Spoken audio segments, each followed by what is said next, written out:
অবশেষে ব্রাজিল ভক্তদের জন্য এলো স্বস্তির খবর। স্কটল্যান্ডের বিপক্ষে হেরে গেলেও দ্বিতীয় রাউন্ড খেলবে ব্রাজিল। যে সমীকরণে সরাসরি দ্বিতীয় রাউন্ড নিশ্চিত হলো সেলেসাওদের। কিভাবে এবং কোন সমীকরণে দ্বিতীয় রাউন্ড নিশ্চিত হলো ব্রাজিলের, চলুন দেখে নেওয়া যাক ভিডিওর বাকি অংশতে। বিশ্বকাপের প্রথম ম্যাচে মরক্কোর বিপক্ষে ড্র করে ব্রাজিল, এরপর হাইতির বিপক্ষে জয় এবং পয়েন্ট টেবিলের শীর্ষস্থানে রয়েছে ব্রাজিল। স্কটল্যান্ডের বিপক্ষে শেষ ম্যাচ হেরে গেলেও ব্রাজিলের বিশ্বকাপের মিশন শেষ হবে না। এবারে বিশ্বকাপে অংশ নেবে 48টি দল।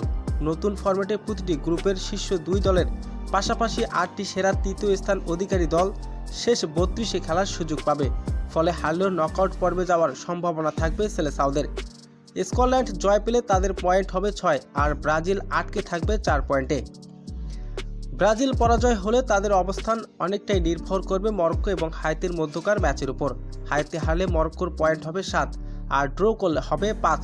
উভয় ক্ষেত্রে স্কটল্যান্ড ও মরক্কোর গ্রুপ পর্বের শেষ 2 দল হিসাবে পরের পর্বে যাওয়ার ব্রাজিল নেমে যাবে তৃতীয় স্থানে। তবে মরক্কো যদি হাইতির কাছে হেরে যায় তবে ব্রাজিল ও মরক্কো উভয় পয়েন্ট থাকবে 4। সেই ক্ষেত্রে দ্বিতীয় স্থান নির্ধারণ গোল ব্যবধান হিসাব করা হবে।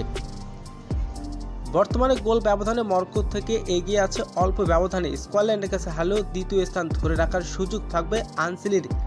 সমীকরণের জটিলতা না গিয়ে স্কটল্যান্ডকে হারিয়ে 7 পয়েন্টে নিশ্চিতভাবে নকআউট পর্বে জায়গা করে নিতে হবে ব্রাজিলকে। এমনকি ম্যাচটি ড্র করলেও 5 পয়েন্ট নিয়ে শীর্ষ 2-এ থাকার সম্ভাবনা থাকবে। পাশাপাশি 4 পয়েন্ট নিয়ে তৃতীয় স্থানে গ্রুপ পর্ব শেষ করলেও সেরা তৃতীয় দল হিসাবে নকআউট পর্বে যাওয়ার যথেষ্ট সুযোগ থাকবে দলগুলোর।